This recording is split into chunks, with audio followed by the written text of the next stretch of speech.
నందు ప్రియులైనటువంటి మీ అందరికీ కూడా ప్రభు అయిన యేసుక్రీస్తు నామంలో ఈ ఉదయకాల సమయమందు వందనాలు తెలియజేస్తూ ఉన్నాను.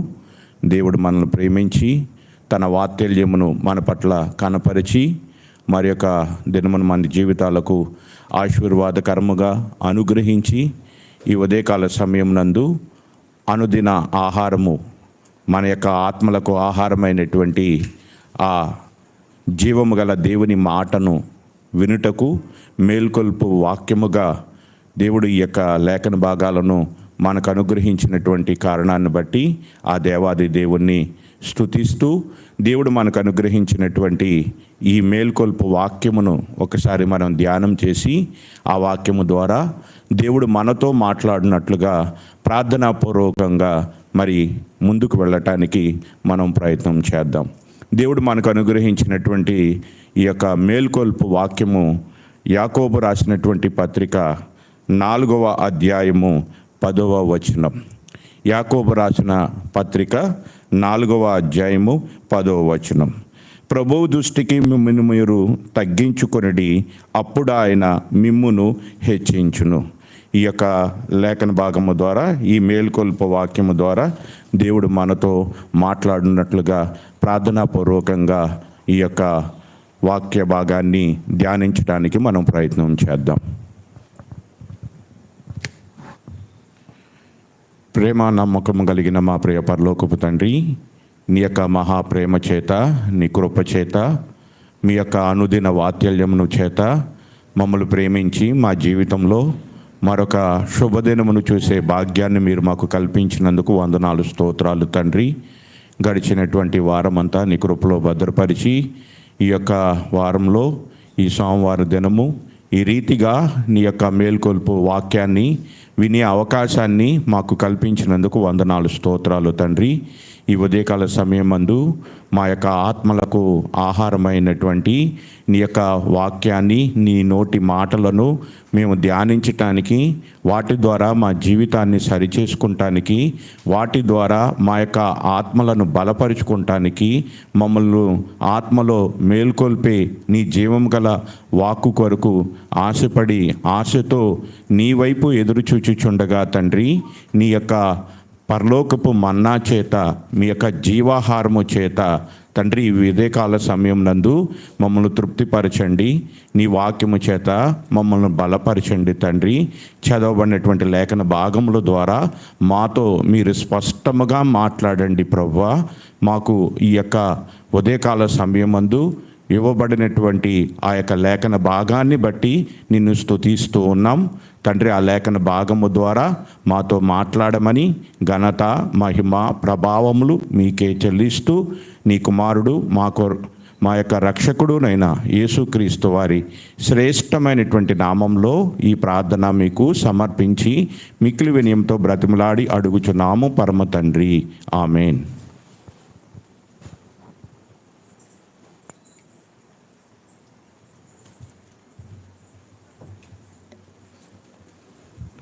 యాకోబు రాసిన పత్రిక 4వ అధ్యాయము 10వ వచనం.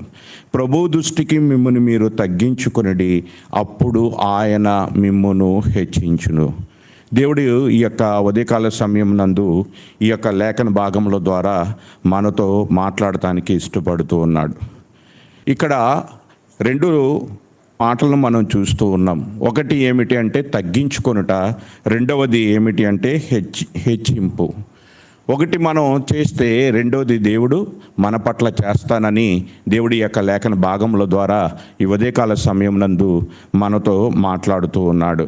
అదే రీతిగా లూకా రాసిన సువార్త 14వ అధ్యాయము 11వ వచనంలో కూడా ఇదే మాటను ప్రభువైన యేసుక్రీస్తు తెలియచేస్తూ ఉన్నాడు. లూకా రాసిన సువార్త 14వ అధ్యాయము 11వ వచనం.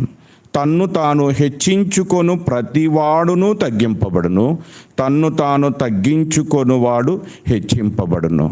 ఇదే జీవిత సూత్రం అండి. మనం హెచ్చింపబడాలంటే మనకు ఉండవలసింది ఏమిటి అంటే తగ్గించుకునే స్వభావం. ప్రభువు దృష్టికి మనల్ని మనం తగ్గించుకుంటే ప్రభువు లేదా దేవుడు మనల్ని హెచ్చిస్తూ ఉంటాడు.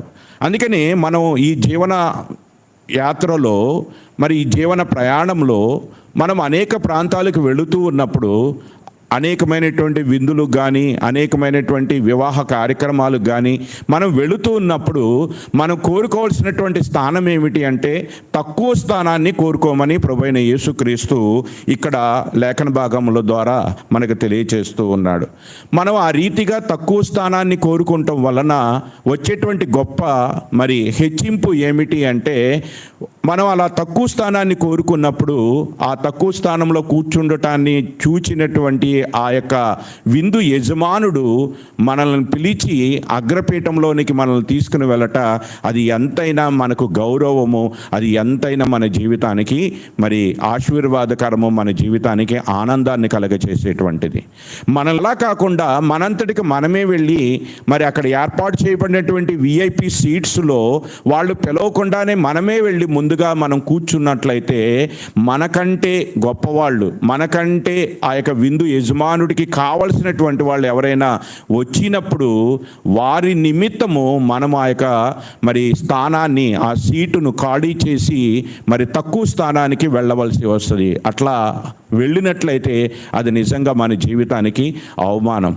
ఒకవేళ మనం ఖాళీ చేయకుండా అట్లానే కూర్చున్నప్పుడు ఆ విందు యజమానుడు తనకు కావలసినటువంటి మరి మనకంటే గనులైనటువంటి వారి నిమిత్తము సహోదరుడా నీవు వెళ్ళి అక్కడ కూర్చుండమని వేళ విందు యజమానుడు మనకి చెప్పినట్లయితే నిజంగా అది చాలా చాలా మన జీవితాలకు అవమానం. అట్టి అవమానం మన జీవితాల్లో రాకుండా మన జీవితాల్లో మనం ఎల్లప్పుడూ కూడా తల ఎత్తుకొని మనం హెచ్చింపబడేటువంటి స్థాయిలో మనం ఉండాలని కోరుకుంటూ తన ప్రియులైనటువంటి మనకు దేవుడు ఒక చక్కటి శ్రేష్టమైనటువంటి మార్గాన్ని తన యొక్క లేఖముల ద్వారా మనకు తెలియచేస్తూ ఉన్నాడు. నిన్ను పిలిచినటువంటి విందు యజమానుడి ఎదుట నీవు తగ్గింపబడుట కంటే నిన్ను పిలిచినటువంటి నీ యొక్క విందు యజమానుడు నిన్ను హెచ్చించినట్లుగా నీవు తక్కువ స్థానాన్ని కోరుకోమని ప్రభు యొక్క లేఖముల ద్వారా మనతో మాట్లాడుతూ ఉన్నాడు. అదే రీతిగా సామెతల గ్రంథము 25వ అధ్యాయము 7వ వచనంలో కూడా జ్ఞాని అయినటువంటి సొలొమోను కూడా ఇదే సలహాను మరి ఆనాటి సమాజానికి ఇశ్రాయేలీలకు తెలియచేశాడు. ఈరోజు మనకి కూడా అదే మరి లేఖన భాగాలను మనకు తెలియచేస్తూ ఉన్నాడు. సామెతల గ్రంథం 25వ అధ్యాయం 7వ వచనాన్ని మనం చూచినట్లయితే నీ కన్నులు చూచిన ప్రధాని ఎదుట ఒకడు నిన్ను తగ్గించుట కంటే ఇక్కడికి ఎక్కిరమ్మని అతడు నీతో చెప్పుట నీకు మేలు కదా. ఎక్కిరమ్మని చెప్పుట, హెచ్చింపబడుట, ఒకరి చేత హెచ్చింపబడుట నిజంగా అది మనకి గొప్ప ఆనందాన్ని, సంతోషాన్ని మనకు కలగజేస్తుంది. మనల్ని మనం హెచ్చించుకొనుట అనేటువంటిది మనకు అవమానాన్ని కలగజేస్తుంది. అందుచేత దేవుని ఎదుట, ప్రభు అయిన దేవుని ఎదుట ఏం చేయమంటున్నాడంటే భక్తుడైనటువంటి యాకోబు, మిమ్ములను మీరు తగ్గించుకొనుడి. ప్రభు ఎదుట మనల్ని మనం తగ్గించుకుంటాం. అదే రీతిగా ఈ లోకంలో కూడా మనం అనేక ప్రాంతాలకు వెళుతున్నప్పుడు మనుషుల ఎదుట కూడా మనల్ని మనం తగ్గించుకుంటానికి ఇష్టపడినట్లయితే మనము ఆ తగ్గించుకున్నటువంటి విధానాన్ని బట్టి, ఆ తగ్గింపును బట్టి మనల్ని పిలిచినటువంటి వారు మనల్ని హెచ్చించేటువంటి అవకాశం మనకు ఉంటుంది. ప్రభు అయినటువంటి స్వభావం నిజంగా అది మంచి స్వభావం కాదు. హెచ్చించుకునేటువంటి స్వభావం అది పతనానికి దారితీసేటువంటిది. అసలు హెచ్చించుకునే స్వభావం ఎక్కడి నుంచి ఆరంభమైంది, తగ్గించుకునే స్వభావం ఎవరి నుంచి మరి మనకు వచ్చింది అంటే హెచ్చించుకునే స్వభావాన్ని గురించి ప్రవక్త అయినటువంటి యెషయా తాను రాసినటువంటి యెషయా గ్రంథంలో ఈ రీతిగా తెలియచేస్తూ ఉన్నాడు. యెషయా గ్రంథము 14వ అధ్యాయము 12వ వచనం నుంచి మనం చూచినట్లయితే ఈ రీతిగా హెచ్చించుకున్నటువంటి వాడు, మొట్టమొదటిగా హెచ్చించుకునేటువంటి వాడు. ఈరోజు కూడా లోకంలో ఎవరైతే తమ్మును తాము హెచ్చించుకుంటారో వారందరూ కూడా ఇతని సంబంధులుగానే పిలువబడతారు. యెషయా గ్రంథం 14వ అధ్యాయం 12వ వచనం నుంచి మనం చూసినట్లయితే తేజో నక్షత్రమా, వేకువ చుక్క, నీవెట్లు ఆకాశం నుండి పడితివి, జనములను పడగొట్టిన నీవు నేల మట్టము వరకు ఎట్లు నరకబడితివి. నేను ఆకాశమునకి ఎక్కిపోవదును, దేవుని నక్షత్రములకు పైగా నా సింహాసనమును హెచ్చింతును. దేవుని సింహాసనము పైగా, దేవుని నక్షత్రములకు పైగా నా సింహాసనాన్ని నేను హెచ్చించెదను. ఉత్తర దిక్కునున్న సభాపర్వతం మీద కూర్చుండును, మేఘమండలము మీదకి ఎక్కుదును, మహోన్నతితో నన్ను నేను సమానునిగా చేసుకొందును అని నీవు మనసులో అనుకొంటివి కదా. నీవు పాతాళమునకు నరకములో ఒక మూలకు త్రోయబడితివే. హెచ్చించుకునేటువంటి స్వభావం ఎక్కడి నుంచి ఆరంభమైంది అంటే సాతాను నుంచి ఆరంభమైంది. ఒకప్పుడు దేవుని సముఖములో ఒక నమ్మకమైనటువంటి దేవదూతగా దేవుడు తన పని నిమిత్తము ఈ యొక్క అపవాదిని, అంటే అపవాదిగా మారక మునుపు ఒక దేవదూతగా దేవుడు మరి ఆ పరలోకంలో తన కొరకు ఏర్పాటు చేసుకుంటే, అలా ఏర్పాటు చేయబడినటువంటి దేవదూతగా దేవుణ్ణి హెచ్చిస్తూ, దేవుణ్ణి ఘనపరుస్తూ, దేవుణ్ణి మహిమపరుస్తూ, దేవుని సముఖములో తగ్గించుకొని ఉండవలసినటువంటి ఈ దేవదూత ఏం చేసిందంటే తన్ను తాను హెచ్చించుకుంది.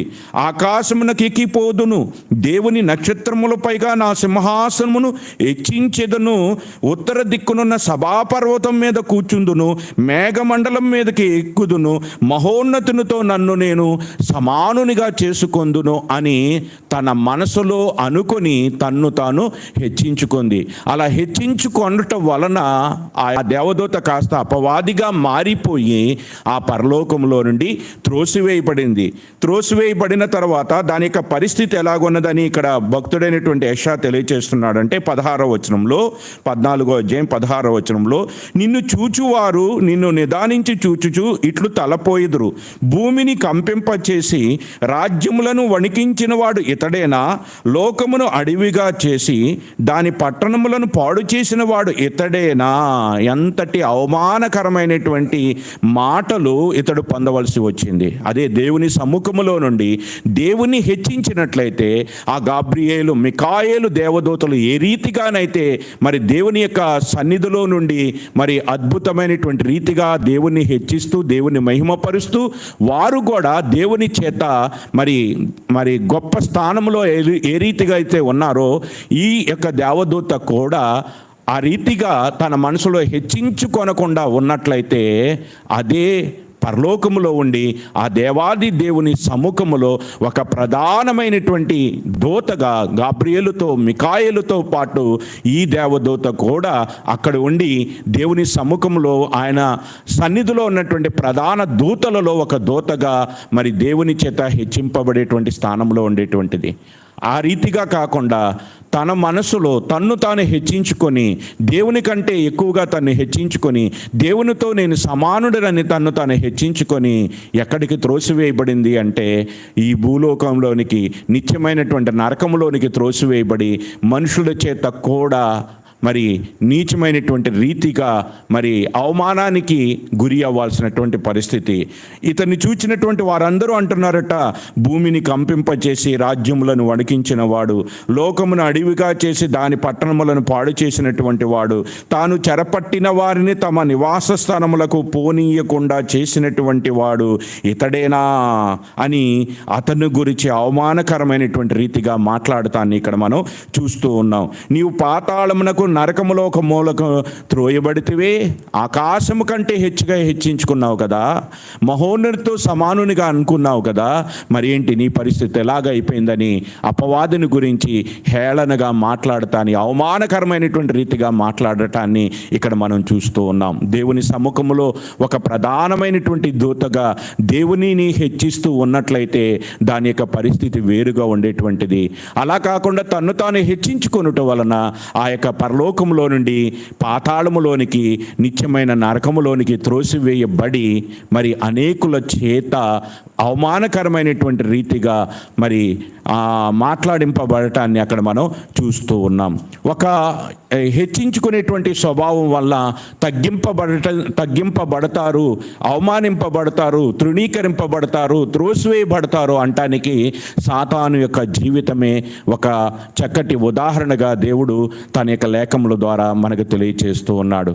ఈ ఉదయకాల సమయం నందు ఈ మేల్కొల్పు వాక్యము ద్వారా దేవుడు మనతో మాట్లాడుతున్నటువంటి మేల్కొల్పు వాక్యం ఏమిటి అంటే, ప్రభువు దృష్టికి మిమ్మల్ని మీరు తగ్గించుకొనిడి, అప్పుడు ఆయన మిమ్మల్ని హెచ్చిస్తాడు. ఒకవేళ ప్రభువు దృష్టికి మనల్ని మనం తగ్గించుకోనకుండా మనలను మనమే హెచ్చించుకుంటే ప్రభువు చేత మనం తగ్గింపబడతాం, ప్రభువు చేత తృణీకరింపబడతాం. తన్ను తాను హెచ్చించుకున్నటువంటి అపవాది ఏ రీతిగా అయితే త్రోసివేయబడ్డాడో, ఏ రీతిగా అయితే తృణీకరింపబడ్డాడో, ఏ రీతిగా అయితే అవమానింపబడ్డాడో, ఈరోజు హెచ్చించుకునే ప్రతి వారి యొక్క జీవితంలో కూడా అటువంటి అవమానం ఉంటుంది. హెచ్చించుకునే ప్రతి వారి యొక్క జీవితంలో కూడా ఆ రీతిగా తృణీకరింపబడేటువంటి అవకాశం ఉంటుంది. కనుక అటువంటి అవమానమును, అటువంటి తృణీకారమును పొందకుండా ఉండాలంటే ఏం చేయాలి అంటే, మనల్ని మనం తగ్గించుకోవాలి. దేవుని సముఖంలో సేవకుడిగా ఉండవలసిన వాడు హెచ్చించుకొని తృణీకరింపబడితే, దేవుని సముఖములో దేవుని సింహాసనమందు దేవునితో సమానుడిగా దేవుని రూపము కలిగినటువంటి మన ప్రభువైన యేసుక్రీస్తు దేవునితో ఉండే గొప్ప భాగ్యాన్ని విడిచిపెట్టి లోకానికి వచ్చాడు. సాతానుడేమో సేవకుడు, యేసుక్రీస్తునేమో దేవునితో సమానుడు. సేవకుడిగా ఉన్నవాడు తన్ను తాను హెచ్చించుకొని మహోన్నతుడు సమానునిగా చేసుకోవాలనుకున్నాడు. తద్వారా తృణీకరింపబడ్డాడు, త్రోసివేయబడ్డాడు, అవమానాలకు గురి అవుతూ ఉన్నాడు. దేవునితో సమానుడిగా ఉన్నటువంటి యేసుక్రీస్తు, మన ప్రభువైనటువంటి యేసుక్రీస్తు మన నిమిత్తము దేవునితో ఉండే గొప్ప భాగ్యాన్ని విడిచి ఈ లోకానికి వచ్చాడు. ఆయన ధనవంతుడై ఉండి మన కొరకు దరిద్రుడిగా ఈ లోకానికి వచ్చాడని అపోస్తలుడైన పౌలు ఆయన గురించి సాక్ష్యం ఇస్తూ ఉన్నాడు. అందుకని ఆయన గురించి ఫిలిప్పీలకు రాసినటువంటి పత్రిక 2వ అధ్యాయము 6వ వచనంలో అపోస్తలుడైనటువంటి పౌలు ఈ రీతిగా తెలియజేస్తున్నాడు.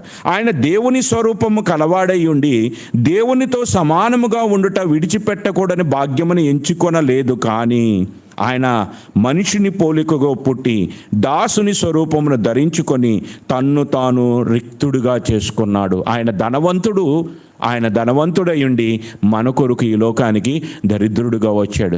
మన కొరకు తన్ను తాను రిక్తుడుగా చేసుకున్నాడు. దేవుని స్వరూపం కలిగి దేవునితో సమానముగా ఉండేటువంటి అవకాశాన్ని ఆయన విడిచిపెట్టాడు. ఆయన తనకున్నటువంటి అధికారాన్ని, తనకున్నటువంటి ధనాన్ని, తనకున్నటువంటి సమస్తాన్ని కూడా విడిచిపెట్టి ఆ పరలోకపు మహిమని విడిచి ఈ లోకానికి మనుషుడి రూపమును ధరించి తన్ను తాను రిక్తుడిగా చేసుకున్నాడు. ఆ రీతిగా తన్ను తాను రిక్తుడిగా చేసుకుని మరణము పొందినంతగా, శిలువ మరణం పొందినంతగా తన ప్రాణాన్ని మన కొరకు త్యాగం చేశాడు. కనుక ఆయనను దేవుడు ఏం చేస్తున్నాడు?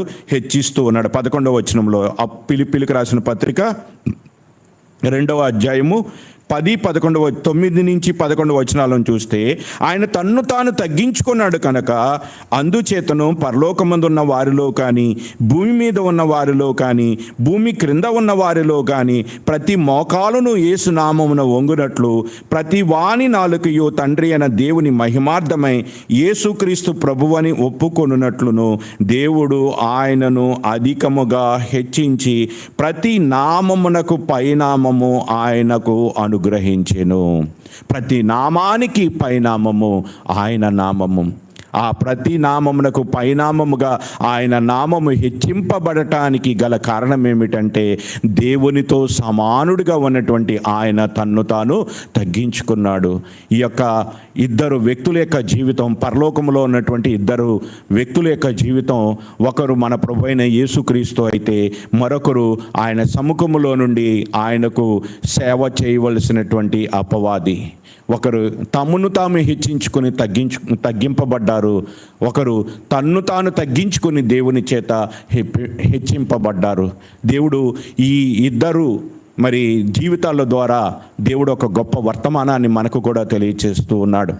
నిన్ను నీవు హెచ్చించుకుంటే నీవు తగ్గింపబడతావు, నిన్ను నీవు తగ్గించుకుంటే నీవు హెచ్చింపబడతావు. ప్రభువు వలె తగ్గించుకునేటువంటి స్వభావం నీకున్నదా? అపవాది వలె హెచ్చించుకునే స్వభావం నీకున్నదా? తగ్గించుకుంటే హెచ్చింపబడతావు. తగ్గించుకునేటువంటిది ఆశీర్వాదము. తగ్గించుకొనుట వలన మేలు, తగ్గించుకొనుట వలన ఆనందం. అదే హెచ్చించుకొనుట వలన అవమానం, హెచ్చించుకొనుట వలన తృణీకరింపబడతాం.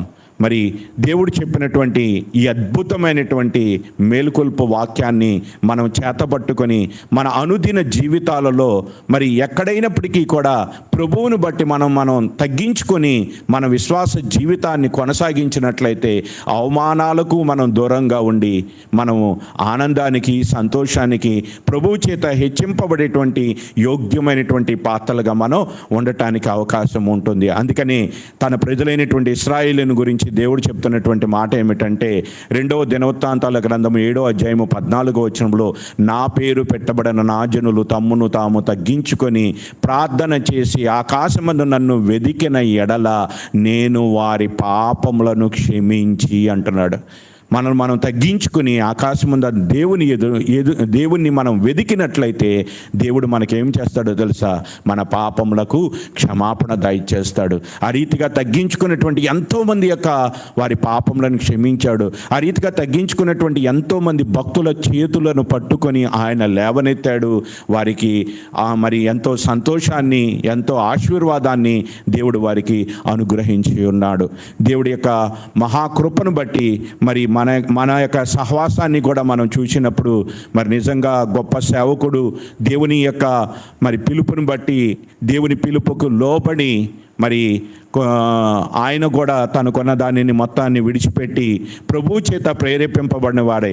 ప్రభు ఏ రీతిగా అయితే తగ్గింపబడ్డారో, ప్రభు ఏ రీతిగా అయితే తాను తగ్గించుకున్నాడో, ప్రభు ఏ రీతిగా అయితే దేవునితో ఉండేటువంటి గొప్ప భాగ్యాన్ని విడిచిపెట్టాడో, ఆ యొక్క ప్రభు యొక్క తగ్గింపును చూచి ప్రేరేపింపబడినటువంటి మరి దేవుని దాసుడైన మరి భగత్ సింగ్ గారు కూడా ఆ రీతిగా తగ్గించుకునేటువంటి స్వభావాన్ని అలవర్చుకొని ఆ తగ్గింపు జీవితంలో మరి తన జీవితాన్ని కట్టుకున్నాడు, తన భక్తి జీవితాన్ని కట్టుకున్నాడు.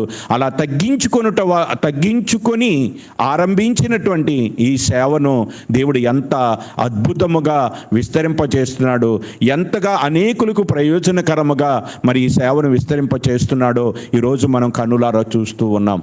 మరి ఆ రీతిగా తగ్గించుకునే స్వభావాన్ని నేర్చుకొని మరి ఎక్కడికి వెళ్ళినా మోకరించి, దేవుని ఎదుట మోకరించి ప్రార్థించి, అది తాను చేయటం మాత్రమే కాదు అనేకులకు నేర్పించినటువంటి నిజంగా గొప్ప భక్తుడు కాబట్టి ఆయన తగ్గింపును కూడా మనం ఇక్కడ జ్ఞాపకం చేసుకుంటూ ఉన్నాం. ఆ రీతిగా తగ్గించుకున్నట్టు వలన వచ్చే గొప్ప ఆశీర్వాదాన్ని దేవుడి ఉదయకాల సమయం నందు మనకి ఇవ్వాలని ఆశపడుతూ ఉన్నాడు. తన ప్రియులైనటువంటి మనందరము కూడా ఆ రీతిగా తగ్గించుకుని మరి దేవుని యొక్క ఆశీర్వాదానికి గురి కావాలని, దేవుని యొక్క ఆశీర్వాదాన్ని మనం పొందాలని హెచ్చించుకొని దేవుని చేత తృణీకరింపబడేటువంటి వారుగా మనము ఉండకూడదనేటువంటి ఉద్దేశంతోనే ఈ మేల్కొల్పు వాక్యాన్ని దేవుడు మనకి అనుగ్రహిస్తూ వస్తూ ఉన్నాడు. ఈ ఉదయకాలము దేవుడు మనకు అనుగ్రహించిన ఈ మేల్కొల్పు వాక్యము, ప్రభువు దృష్టికి మిమ్మల్ని మీరు తగ్గించుకొనిడి, అప్పుడు ఆయన మిమ్మలను హెచ్చిస్తాడు. దేవుని చేత హెచ్చించబడుట, మనుషుల చేత హెచ్చించబడుట నిజంగా అది మనకు ఆశీర్వాదకరం. మనుషుల చేత తగ్గింపబడుట అన్నిటికంటే ముఖ్యంగా దేవుని చేత తగ్గింపబడుట అది నిజంగా మన జీవితాలకు అవమానకరం. అట్టి అవమానం మనకు రాకుండా ఉండాలి అంటే మనము హెచ్చించుకోనకుండా ప్రభువు చేత హెచ్చింపబడినట్లుగా, మనల్ని పిలిచినటువంటి వారు లేదా మనల్ని విందుకు పిలిచినటువంటి వారుగా మనల్ని హెచ్చించినట్లుగా మనం ఏం చేయాలి?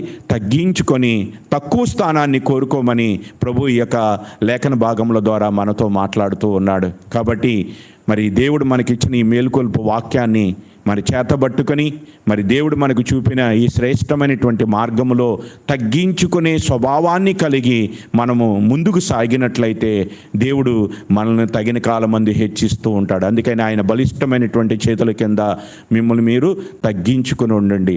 అలా తగ్గించుకుంటాం వలన దేవుడు మనల్ని హెచ్చిస్తాడు అని ఈ ఉదయకాల సమయమందు ఈ మేల్కొల్పు వాక్యము ద్వారా మనతో మాట్లాడుతున్నాడు. ఆ తగ్గింపు మార్గాన్ని తన కుమారుడైన యేసుక్రీస్తు ద్వారా మనకి చూపిస్తూ ఉన్నాడు. హెచ్చించుకుంటా వల్ల వచ్చే ప్రమాదాన్ని సాతాను యొక్క జీవితము ద్వారా దేవుడు మనకి తెలియచేస్తూ ఉన్నాడు. కాబట్టి దేవుడు మనకు తెలియచేసిన ఈ మేల్కొల్పు వాక్యాన్ని బట్టి, ఈ మేల్కొల్పు వాక్యమును చేతపట్టుకొని ఈ అనుదిన జీవితంలో మరి ఆ రీతిగా మనం ముందుకు సాగుదాం. ఆ రీతిగా మనం ముందుకు సాగినట్లయితే మన అవమానాన్ని కొట్టివేసి మన చేయబట్టుకొని మనల్ని లేవనెత్తి మనల్ని హెచ్చించి మనల్ని ఆశీర్వదించి ఆయన మరి చెప్పినటువంటి రీతిగా ఆయన పేరు పెట్టబడినటువంటి ఆయన జనులు తన్ను తాను తగ్గించుకొని ప్రార్థన చేసి ఆకాశమందు నన్ను వెదికిన ఎడల నేను వారి పాపములను క్షమిస్తానని మరి దినవృత్తాంతాల గ్రంథములు 2వ దినవృత్తాంతాలు 7:14 తెలియచేసినటువంటి రీతిగా మనం తగ్గించుకుందాం. తగ్గించుకుని ప్రభు దృష్టికి మనం తగ్గించుకుంటే ఆయన తగిన కాలమందు మనల్ని హెచ్చిస్తాడు. దేవుడి యొక్క మేలుకొల్పు వాక్యాన్ని మనకు అనుగ్రహించిన కారణాన్ని బట్టి దేవునికే మహిమ కలుగును గాక. దేవుడి యొక్క లేఖన భాగాలను మన యొక్క వినికిడిలో దీవించి ఆశీర్వదించును గాక. ప్రార్థన చేసుకుందాం.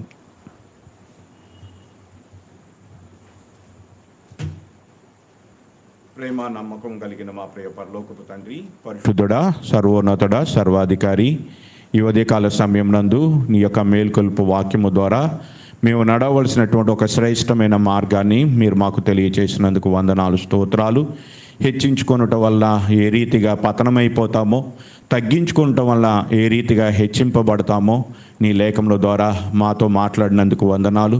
తను తాను హెచ్చించుకున్న అపవాది ఏ రీతిగానైతే తృణీకరింపబడి త్రోసివేయబడ్డాడో ఆ రీతిగా నీతో సమానుడిగా నీ యొక్క స్వరూపం కలిగినటువంటి నీ కుమారుడు తను తాను తగ్గించుకునటం వలన ప్రతి నామమును కంటే పైనామము అతనికి ఏ రీతిగా తండ్రి అనుగ్రహించబడిందో, ఏ రీతిగా అయితే హెచ్చింపబడ్డారో ఆ యొక్క మాదిరిని మాకు చూపినందుకు వందనాలు, స్తోత్రాలు.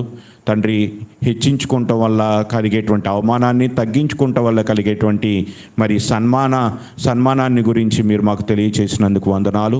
ఆ రీతిగానే నీ దాసుడు భక్సింగ్ గారు కూడా ఆ రీతిగా తగ్గించుకొని ప్రభువును తండ్రి ఎరిగినటువంటి వాడే, ప్రభువు చేత ప్రేరేపింపబడిన వారే, తగ్గించుకున్నటువంటి ప్రభువును తన జీవితంలో ప్రభువుగా ప్రతిష్ఠించుకొని తన జీవితంలో తగ్గించుకొని మరి సేవను ఆరంభించి ఆ యొక్క తగ్గింపు జీవితంతో అనేకులకు తండ్రి మాదిరిగా అనేకులు ఆ రీతిగా జీవించటానికి ఒక మార్గాన్ని, ఒక తండ్రి మాదిరిని చూపించినటువంటి నీ గొప్ప సేవకుని బట్టి కూడా నిన్నే స్తుతిస్తూ ఉన్నాం ప్రభువా.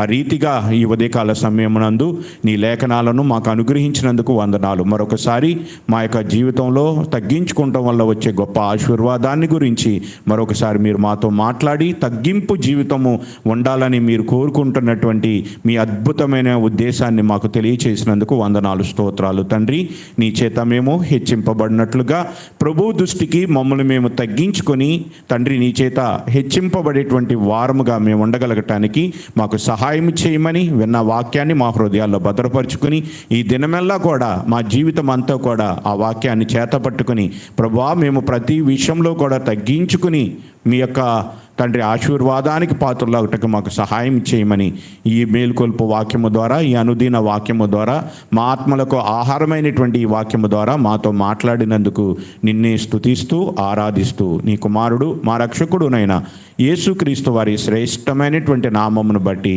ఈ ప్రార్థన విజ్ఞాపనలను మీకే తెలియచేయుచున్నాము తండ్రి. ఆమేన్.